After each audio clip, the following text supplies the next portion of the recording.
இப்ப நம்ம சும்மா உட்கார்ந்துருக்கோம் அப்படிங்கிறப்ப கண்டிப்பா நம்மளோட மைண்ட்ல ஏதாவது ஓடிட்டே இருக்குங்க.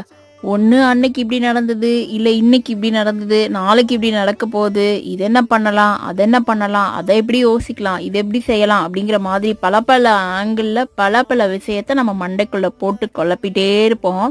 இது காமனா மென்ஸா இருக்கட்டும், உமன்ஸா இருக்கட்டும் எல்லாருக்குமே இருக்குங்க.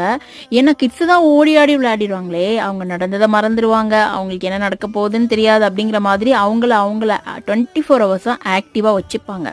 ஸோ இதுதாங்க ஒரு பேசிக் கான்செப்ட் அப்படின்னு நான் நினைக்கிறேன். குழந்தைங்க கிட்ட இருந்து தான் நாம கற்றுக்கணும் அப்படிங்கிற மாதிரி 24 ஹவர்ஸும் நம்ம ஆக்டிவாக வச்சுக்கணும். அப்படி 24 ஹவர்ஸ் எல்லாம் முடியாதுங்க. நான் ஓப்பனாகவே சொல்கிறேனேங்க. குக்கிங் ஒரு ஒர்க் இல்லைங்க, அது ஒரு தெரப்பி மாதிரி தான். நம்ம குக் பண்ணுறோம், க்ளீன் பண்ணுறோம், அயர்ன் பண்ணுறோம் அப்படிங்கிறப்ப மைண்ட் எனக்குலாம் செம்ம ஃப்ரெஷ்ஷாக இருக்கும். வீட்டை விட்டு வெளியே வேலைக்கு வாக்கிங் போகும்போதெல்லாம் இன்னும் ஆக்டிவாக